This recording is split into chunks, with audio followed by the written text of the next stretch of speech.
Ừ?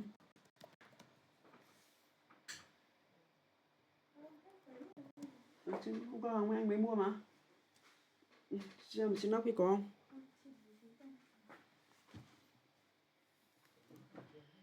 Cắt điện nào mà.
Anh em nhìn nhé, giờ những cái page bên mình, anh em có thể thấy cái page này thì người. So there is a new AI agent from GenSpark called Super Agent. It's basically an all-in-one AI tool that can plan trips, analyze data, generate videos, and even make phone calls to book restaurants or services on your behalf, which is pretty wild.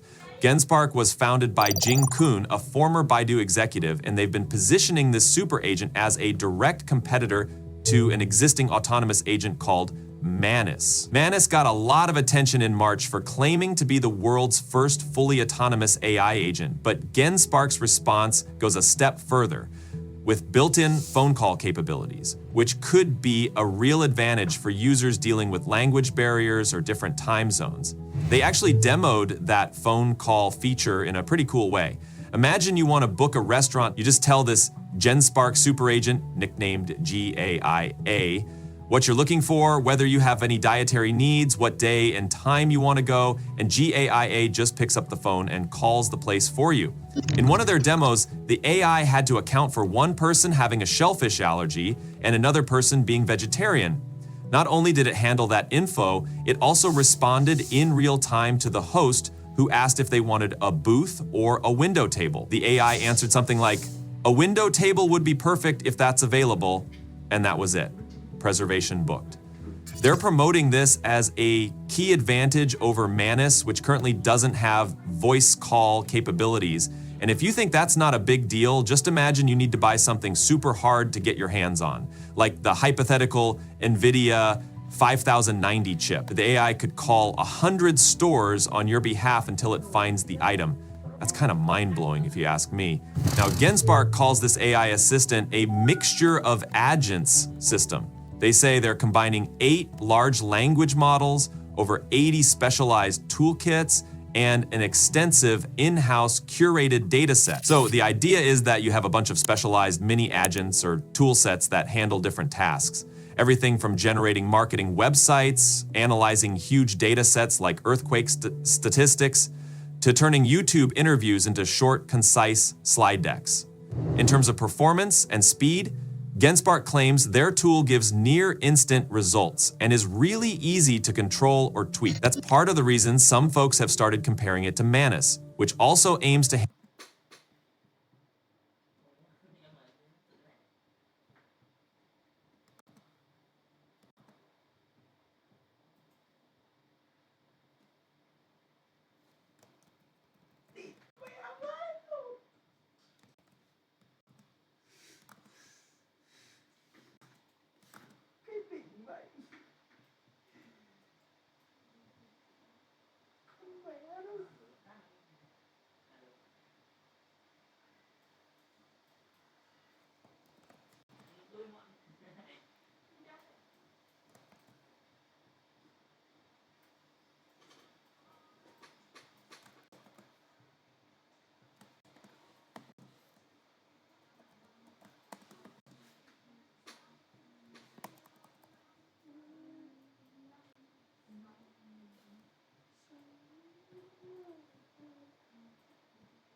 Xàm xí thật, địt con mẹ.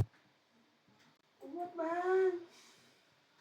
Dùng AI này phục chế hình ảnh cũ tạo ra thu nhập dễ như ăn kẹo ngay tại nhà. Nếu bạn tìm kiếm về giá phục chế tấm ảnh cũ thì một tấm có giá như thế này đâu đó cũng vài trăm nghìn. Điều đặc biệt là bạn không cần phải giỏi Photoshop.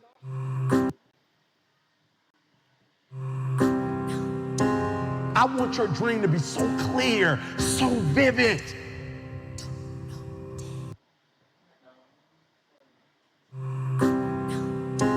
I want your dream to be so clear, so vivid.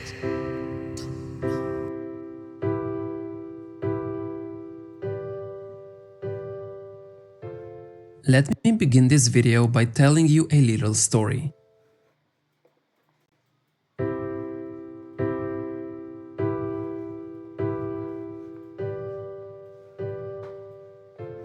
Let me begin this video by telling you a little story. This is Mike. One day he decides to go for a walk in the woods. As he's walking down the road, he sees this huge rock that blocks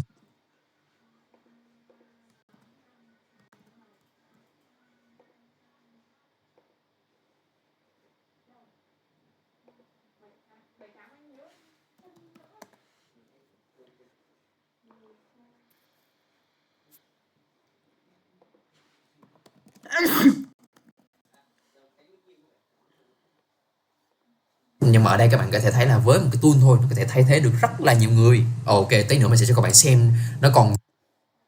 Nhưng mà ở đây các bạn có thể thấy là với một cái tool thôi nó có thể thay thế được rất là nhiều người. Ok, tí nữa mình sẽ cho các bạn xem nó còn nhiều cái ví dụ hay ho nữa. Các bạn phải xem hết. Ngày tàn của ủng hộ thì các bạn có thể ví dụ như bạn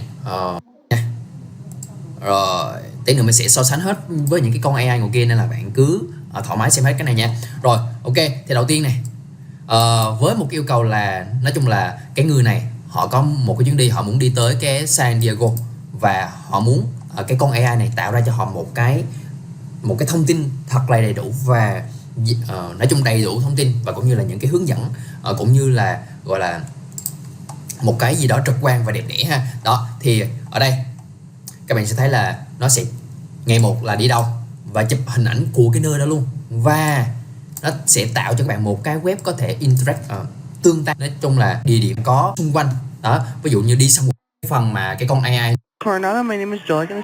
slide. Rồi bình thường nha, mình hỏi các bạn, bình thường bạn những cái bạn nhân sự á, bạn làm đó nó sẽ tìm kiếm này quá đỉnh. Rồi các bạn sẽ thêm, mình sẽ tắt influencer một cái các thứ. Rồi nhiều thay vì là influencer nặng này, video này do AI tạo ra nha các bạn, do AI tạo ra nha chứ không phải hình ảnh thật. Rồi thứ ba là nó xoay cái gì đây các thứ. Rồi video thứ tư là trộn cái này lại với nhau đó, thì bạn sẽ thấy là nó làm hết tất cả những thứ này, rất là nhiều cảnh lại không, là chỉ có con AI này làm được các bạn. Thì nó sẽ đưa các bạn từng cái link một luôn nha, từng cái link một ở đây đấy. Và rồi nó sẽ tạo luôn sound nha các bạn, tạo luôn sound effect. Một lần nữa là nó tạo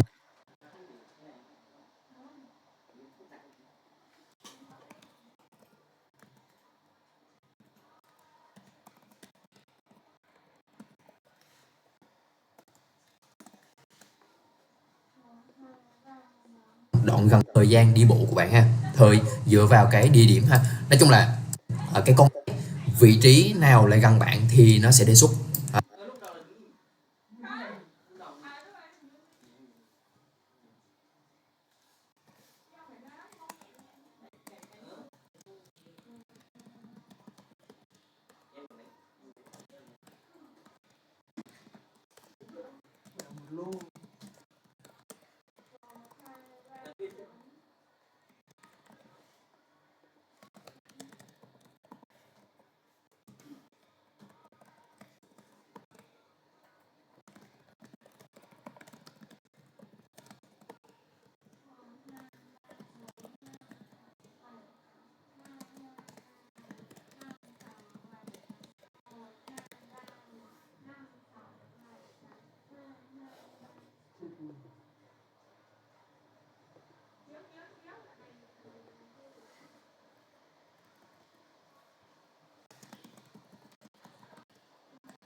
Mình cứ nghĩ giáp ra không biết ăn được không.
Hư, mày hư.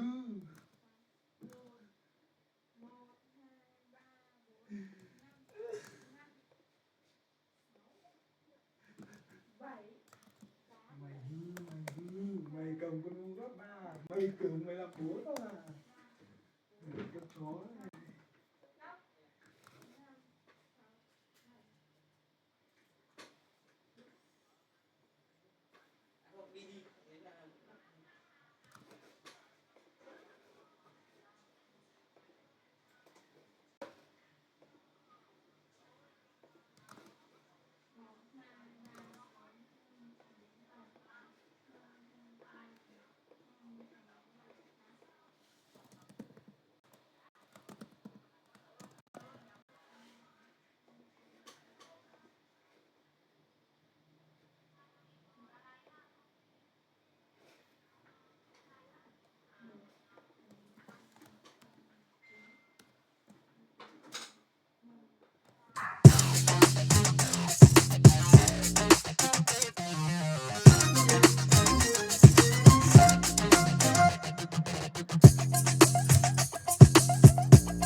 Save time creating content and generate a high-quality clone of your voice with 11 Labs.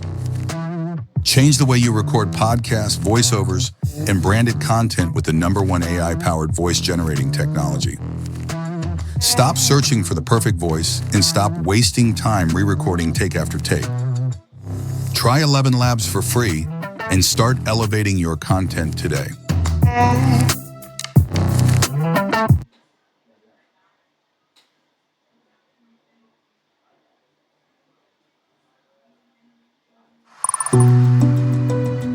So there is a new AI agent from GenSpark called Super Agent. It's basically an all-in-one AI tool that can plan trips, analyze data, generate videos, and even make phone calls to book restaurants or services on your behalf, which is pretty wild. GenSpark was founded by Jing Kun, a former Baidu executive, and they've been positioning this super agent as a direct competitor to an existing autonomous agent called Manus. Manus got a lot of attention in March for claiming to be the world's first fully autonomous AI agent, but GenSpark's response goes a step further, with built-in phone call capabilities, which could be a real advantage for users dealing with language barriers or different time zones. They actually demoed that phone call feature in a pretty cool way. Imagine you want to book a restaurant, you just tell this GenSpark super agent, nicknamed GAIA, what you're looking for, whether you have any dietary needs, what day and time you want to go, and GAIA just picks up the phone and calls the place for you. In one of their demos, the AI had to account for one person having a shellfish allergy and another person being vegetarian. Not only did it handle that info, it also responded in real time to the host who asked if they wanted a booth or a window table. The AI answered something like, "A window table would be perfect if that's available," and that was it. Preservation booked. They're promoting this as a key advantage over Manus, which currently doesn't have voice call capabilities. And if you think that's not a big deal, just imagine you need to buy something super hard to get your hands on, like the hypothetical NVIDIA 5090 chip. The AI could call 100 stores on your behalf until it finds the item. That's kind of mind-blowing if you ask me. Now, GenSpark calls this AI assistant a mixture of agents system. They say they're combining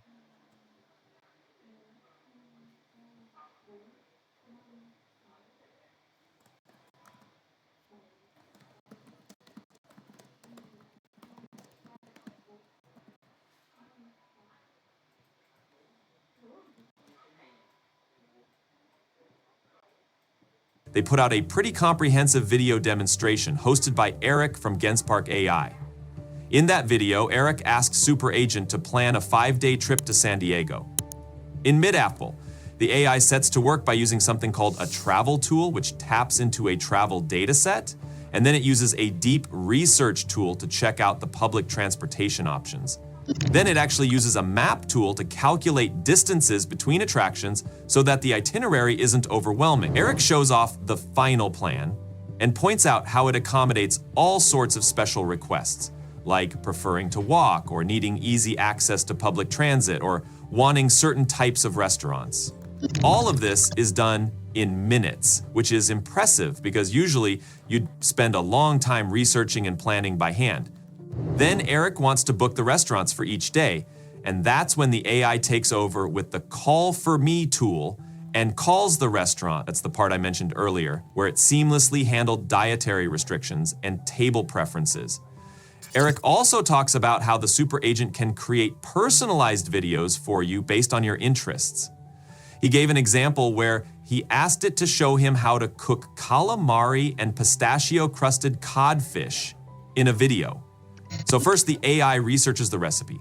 Then it uses a video generation tool to assemble little clips for each step of the process. After that, it uses an audio generation tool to add in the sound effects or voiceovers. The end result is a neat cooking reel that's basically custom made. You can imagine the possibilities. Maybe you want to see how to fix a car engine step by step, or you want to learn how to do certain yoga poses. The AI just compiles a bunch of relevant visuals, adds a voice track, and boom, you've got your personalized mini tutorial. Another crazy example is the AI's ability to create a South Park-style episode based on recent news.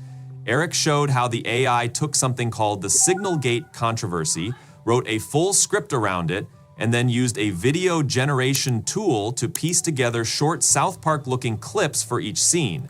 After that, it used text-to-speech to generate character voices, and they ended up with about a 1.5-minute episode. Part of the snippet included lines like, "Did you guys see the news about that defense guy who texted their war plans?" and someone else joking about strategic incompetence. It's definitely comedic, maybe not perfect, but it's still amazing that an AI can get you that far with practically no manual video editing required. Now, how Super Agent actually pulls off all these different tasks, they say, it really boils down to 3 key innovations working together: large language models, tool sets, and data sets. The language model can interpret queries and generate coherent text. The tool sets are specialized modules like the travel tool or the video generation tool, and the data sets are curated training materials that help these modules understand how to accomplish tasks in different domains. GenSpark also emphasizes that they wanted the system to be fast, reliable, and super steerable, meaning you can guide its outputs or correct it if it's off track. They do admit solving real-world problems is much harder than they initially thought, but they're excited about the progress they've made so far. They see it as something for everyone, whether you're a marketer, a teacher, a recruiter, or just someone trying to plan a trip or produce content. Moving on from GenSpark, there's another groundbreaking AI technology that just dropped from ByteDance, the company that owns TikTok. They call it Dream Actor M1, and basically it can take a single image, yes, just one photo, and animate it into a full body video. We're talking about smooth, realistic movement that covers everything from facial expressions to head turns to complicated dance steps. In older AI frameworks, you get weird distortions or lose facial detail if you try to animate longer video segments. But ByteDance says they've figured out a method that keeps the face expressive and the body poses accurate throughout the entire clip. The core technology behind Dream Actor M1 is something known as a DIT, or diffusion transformer, guided by a hybrid system of 3D face, head, and body references. So for facial expressions, it uses implicit facial representations to capture subtle movements like blinking or lip sync. For head movement, it tracks 3D spheres to handle tilts and rotations more naturally. And for body movement, it uses a 3D skeleton with bone length adjustments, so you don't end up with those freaky proportions if your source image doesn't match the reference video exactly. They actually published some numbers comparing Dream Actor M1 to other models like Animate Anyone, Mimic Motion, and Dispose, and Dream Actor M1 outperforms them all in benchmarks like FID, which measures how realistic the frames look, SSIM and PSNR, which measure image similarity, LPIPS, which also checks perceptual image differences, and FVD, a metric for video quality. Dream Actor M1 scored an FID of 27.27 and SSIM of 0.821, a một PSNR cách of tương tác được nha các bạn. Nó hơi là 0.23.93, vòng an LPIPS of 0.26, and an FVD of 122.0, which apparently beats the other approaches by a pretty solid margin. The ByteDance team also notes how Dream Actor M1 keeps things consistent if you're generating a longer video. Typically, if you animate a single image, you don't have reference shots of, say, the person's backside or different angles of their face.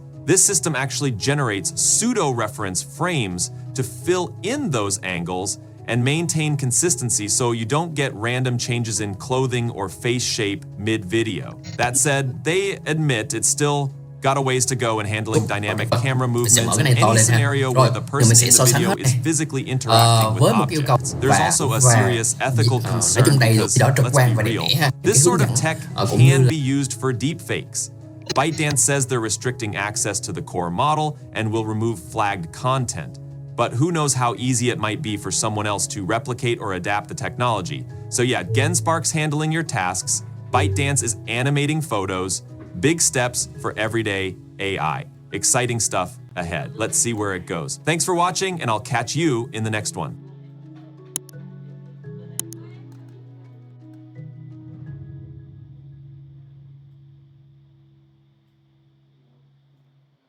The initials GPT stand for Generative Pre-trained Transformer. So that first word is straightforward enough. These are bots that generate new text. Pre-trained refers to how the model went through a process of learning from a massive amount of data, and the prefix insinuates that there's more room to fine-tune it on specific tasks with additional training. But the last word, that's the real key piece.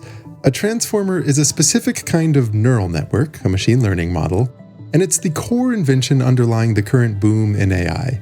What I want to do with this video and the following chapters is go through a visually driven explanation for what actually happens inside a transformer. We're going to follow the data that flows through it and go step by step.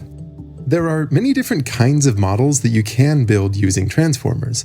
Some models take in audio and produce a transcript. This sentence comes from a model going the other way around, producing synthetic speech just from text. All those tools that took the world by storm in 2022, like Dolly and Midjourney, that take in a text description and produce an image, are based on transformers. Even if I can't quite get it to understand what a pie creature is supposed to be, I'm still blown away that this kind of thing is even remotely possible. And the original transformer, introduced in 2017 by Google, was invented for the specific use case of translating text from one language into another. But the variant that you and I will focus on, which is the type that underlies tools like ChatGPT, will be a model that's trained to take in a piece of text, maybe even with some surrounding images or sound accompanying it, and produce a prediction for what comes next in the passage. That prediction takes the form of a probability distribution over many different chunks of text that might follow. At first glance, you might think that predicting the next word feels like a very different goal from generating new text. But once you have a prediction model like this, a simple thing you could try to make it generate a longer piece of text is to give it an initial snippet to work with, have it take a random sample from the distribution it just generated, append that sample to the text, and then run the whole process again to make a new prediction based on all the new text, including what it just added. I don't know about you, but it really doesn't feel like this should actually work. In this animation, for example, I'm running GPT-2 on my laptop and having it repeatedly predict and sample the next chunk of text to generate a story based on the seed text. The story just doesn't actually really make that much sense. But if I swap it out for API calls to GPT-3 instead, which is the same basic model, just much bigger, suddenly, almost magically, we do get a sensible story, one that even seems to infer that a pie creature would live in a land of math and computation. This process here of repeated prediction and sampling is essentially what's happening when you interact with ChatGPT or any of these other large language models, and you see them producing one word at a time. In fact, one feature that I would very much enjoy is the ability to see the underlying distribution for each new word that it chooses. Let's kick things off with a very high-level preview of how data flows through a transformer. We will spend much more time motivating and interpreting and expanding on the details of each step, but in broad strokes, when one of these chatbots generates a given word, here's what's going on under the hood. First, the input is broken up into a bunch of little pieces. These pieces are called tokens, and in the case of text, these tend to be words or little pieces of words or other common character combinations. If images or sound are involved, then tokens could be little patches of that image, or little chunks of that sound. Each one of these tokens is then associated with a vector, meaning some list of numbers, which is meant to somehow encode the meaning of that piece. If you think of these vectors as giving coordinates in some very high-dimensional space, words with similar meanings tend to land on vectors that are close to each other in that space. This sequence of vectors then passes through an operation that's known as an attention block, and this allows the vectors to talk to each other and pass information back and forth to update their values. For example, the meaning of the word model in the phrase a machine learning model is different from its meaning in the phrase a fashion model. The attention block is what's responsible for figuring out which words in the context are relevant to updating the meanings of which other words, and how exactly those meanings should be updated. And again, whenever I use the word meaning, this is somehow entirely encoded in the entries of those vectors. After that, these vectors pass through a different kind of operation, and depending on the source that you're reading, this will be referred to as a multi-layer perceptron or maybe a feed-forward layer. And here, the vectors don't talk to each other. They all go through the same operation in parallel. And while this block is a little bit harder to interpret, later on we'll talk about how the step is a little bit like asking a long list of questions about each vector, and then updating them based on the answers to those questions. All of the operations in both of these blocks look like a giant pile of matrix multiplications, and our primary job is going to be to understand how to read the underlying matrices. I'm glossing over some details about some normalization steps that happen in between, but this is, after all, a high-level preview. After that, the process essentially repeats. You go back and forth between attention blocks and multi-layer perceptron blocks, until at the very end, the hope is that all of the essential meaning of the passage has somehow been baked into the very last vector in the sequence. We then perform a certain operation on that last vector that produces a probability distribution over all possible tokens, all possible little chunks of text, that might come next. And like I said, once you have a tool that predicts what comes next given a snippet of text, you can feed it a little bit of seed text and have it repeatedly play this game of predicting what comes next, sampling from the distribution, appending it, and then repeating over and over. Some of you in the know may remember how, long before ChatGPT came into the scene, this is what early demos of GPT-3 looked like. You would have it autocomplete stories and essays based on an initial snippet. To make a tool like this into a chatbot, the easiest starting point is to have a little bit of text that establishes the setting of a user interacting with a helpful AI assistant, what you would call the system prompt, and then you would use the user's initial question or prompt as the first bit of dialogue, and then you have it start predicting what such a helpful AI assistant would say in response. There is more to say about an added step of training that's required to make this work well, but at a high level, this is the general idea.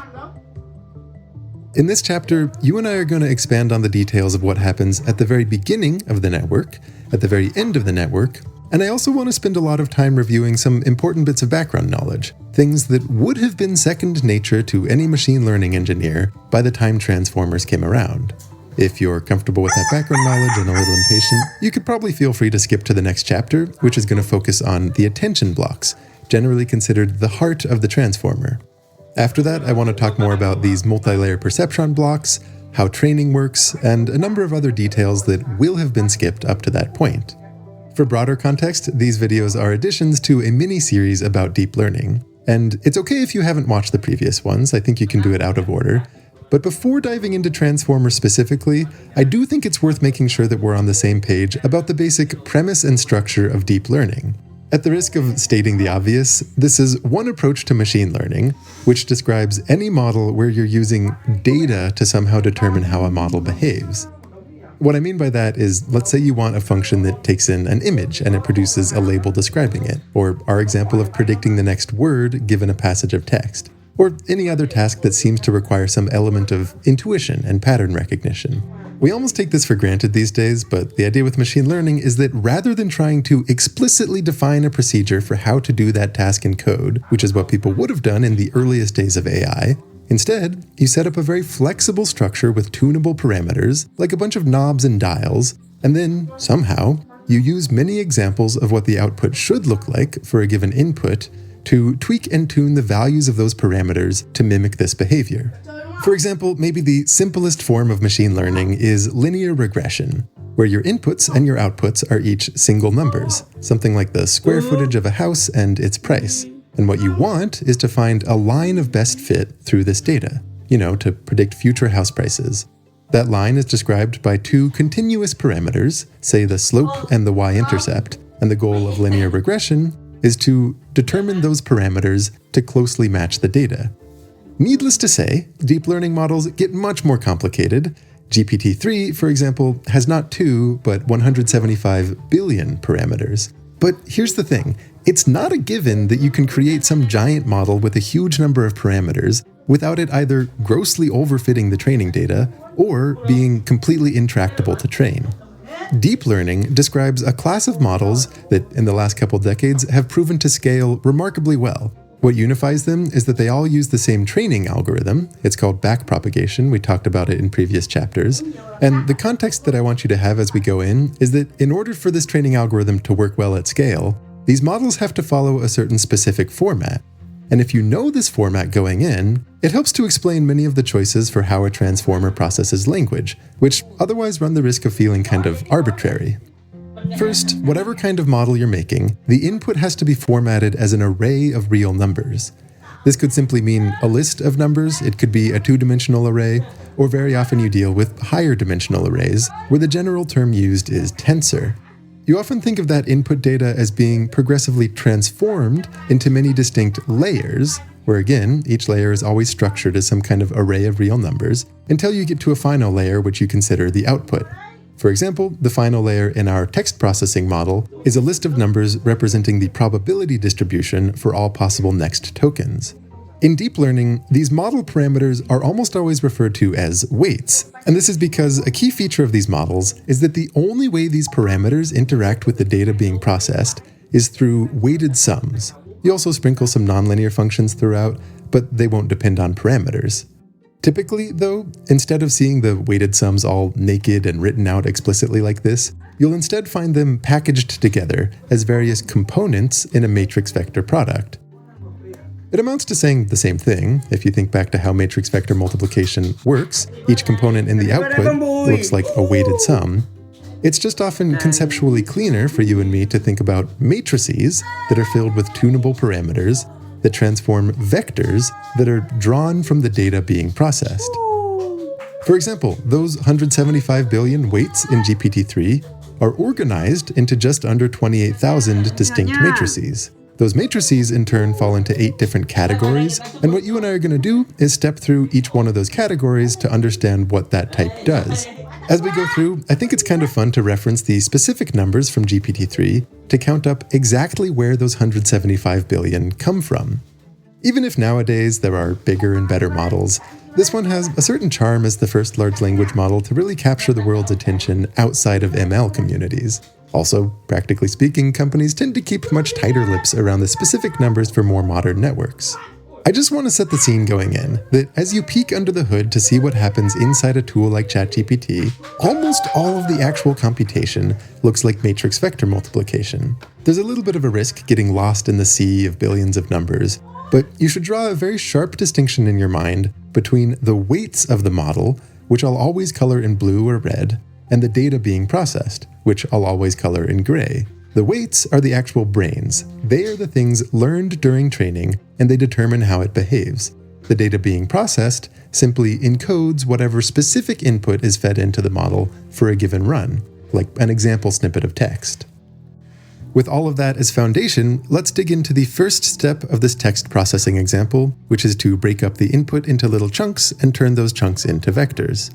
I mentioned how those chunks are called tokens, which might be pieces of words or punctuation. But every now and then in this chapter, and especially in the next one, I'd like to just pretend that it's broken more cleanly into words.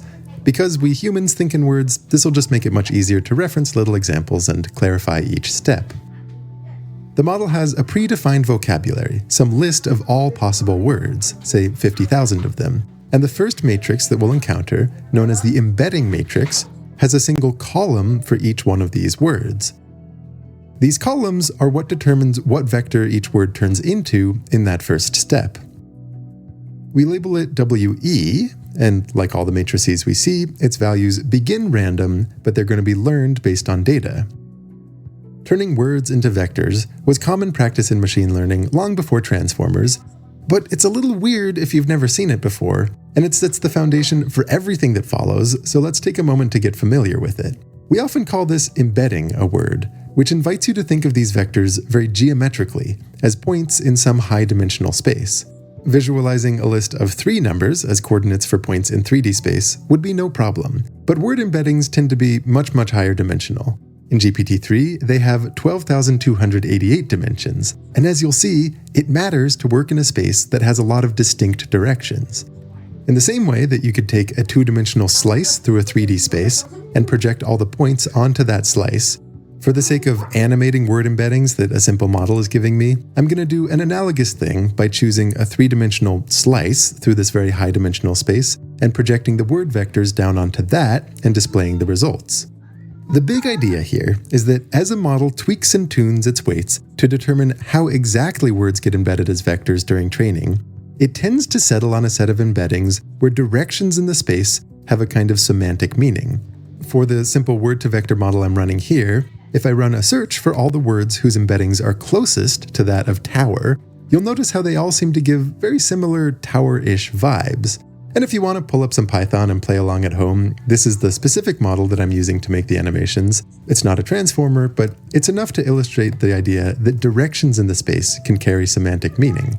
A very classic example of this is how if you take the difference between the vectors for woman and man, something you would visualize as a little vector in the space connecting the tip of one to the tip of the other, it's very similar to the difference between king and queen.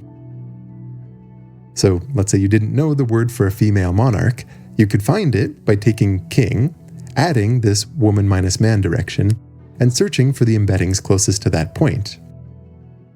At least, kind of. Despite this being a classic example, for the model I'm playing with, the true embedding of queen is actually a little farther off than this would suggest, presumably because the way that queen is used in training data is not merely a feminine version of king. When I played around, family relations seem to illustrate the idea much better.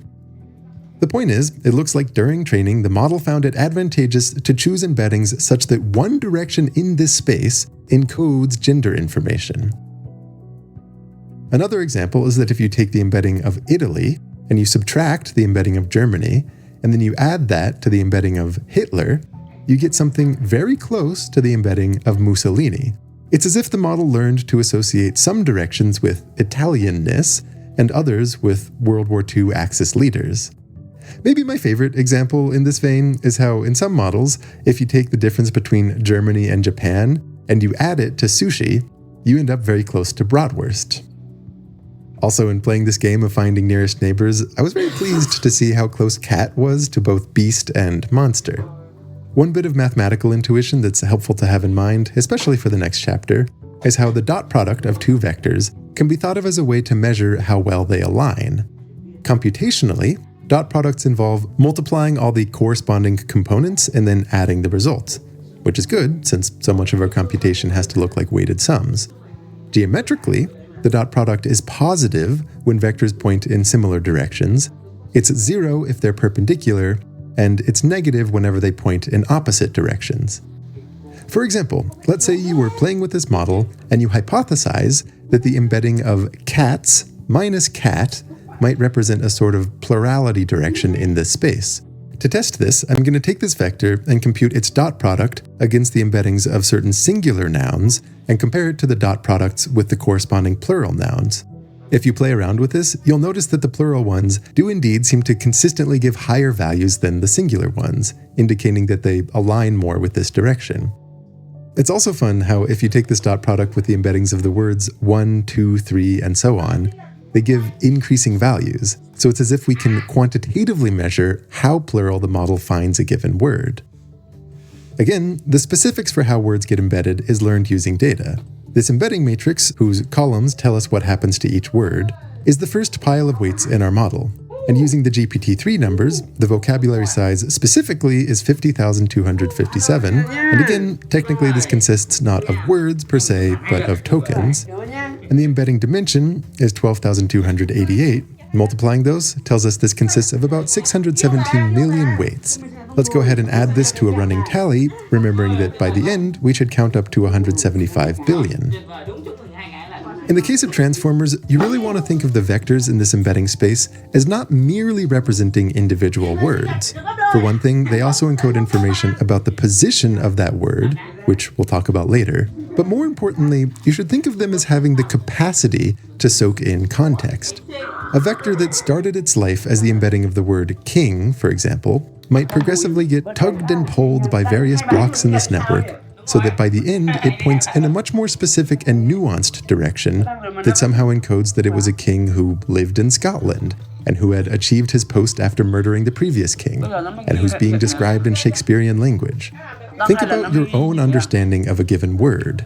The meaning of that word is clearly informed by the surroundings, and sometimes this includes context from a long distance away. So in putting together a model that has the ability to predict what word comes next, the goal is to somehow empower it to incorporate context efficiently.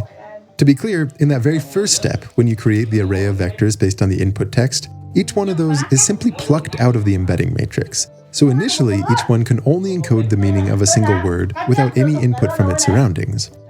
But you should think of the primary goal of this network that it flows through as being to enable each one of those vectors to soak up a meaning that's much more rich and specific than what mere individual words could represent. The network can only process a fixed number of vectors at a time, known as its context size. For GPT-3, it was trained with a context size of 2048, so the data flowing through the network always looks like this array of 2048 columns, each of which has 12,000 dimensions. This context size limits how much text the transformer can incorporate when it's making a prediction of the next word. This is why long conversations with certain chatbots, like the early versions of ChatGPT, often gave the feeling of the bot kind of losing the thread of conversation as you continued too long. We'll go into the details of attention in due time, but skipping ahead, I want to talk for a minute about what happens at the very end. Remember, the desired output is a probability distribution over all tokens that might come next. For example, if the very last word is professor, and the context includes words like Harry Potter, and immediately preceding, we see least favorite teacher. And also, if you give me some leeway by letting me pretend that tokens simply look like full words, then a well-trained network that had built up knowledge of Harry Potter would presumably assign a high number to the word Snape. This involves two different steps. The first one is to use another matrix that maps the very last vector in that context to a list of 50,000 values, one for each token in the vocabulary. Then there's a function that normalizes this into a probability distribution. It's called softmax, and we'll talk more about it in just a second. But before that, it might seem a little bit weird to only use this last embedding to make a prediction, when after all, in that last step, there are thousands of other vectors in the layer just sitting there with their own context-rich meanings. This has to do with the fact that in the training process, it turns out to be much more efficient if you use each one of those vectors in the final layer to simultaneously make a prediction for what would come immediately after it. There's a lot more to be said about training later on, but I just want to call that out right now. This matrix is called the unembedding matrix, and we give it the label WU. Again, like all the weight matrices we see, its entries begin at random, but they are learned during the training process. Keeping score on our total parameter count, this unembedding matrix has one row for each word in the vocabulary, and each row has the same number of elements as the embedding dimension. It's very similar to the embedding matrix, just with the order swapped, so it adds another 617 million parameters to the network, meaning our count so far is a little over 1 billion. A small, but not wholly insignificant fraction of the 175 billion that we'll end up with in total. As the very last mini lesson for this chapter, I want to talk more about the softmax function, since it makes another appearance for us once we dive into the attention blocks.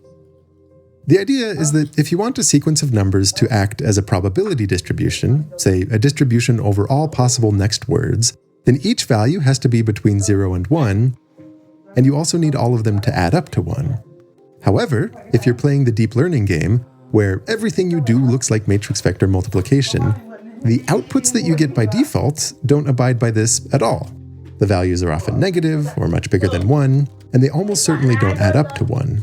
Softmax is the standard way to turn an arbitrary list of numbers into a valid distribution in such a way that the largest values end up closest to 1, and the smaller values end up very close to 0. That's all you really need to know. But if you're curious, the way that it works is to first raise e to the power of each of the numbers, which means you now have a list of positive values, and then you can take the sum of all those positive values and divide each term by that sum, which normalizes it into a list that adds up to 1.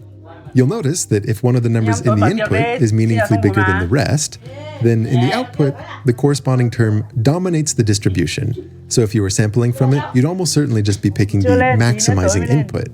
But it's softer than just picking the max, in the sense that when other values are similarly large, they also get meaningful weight in the distribution,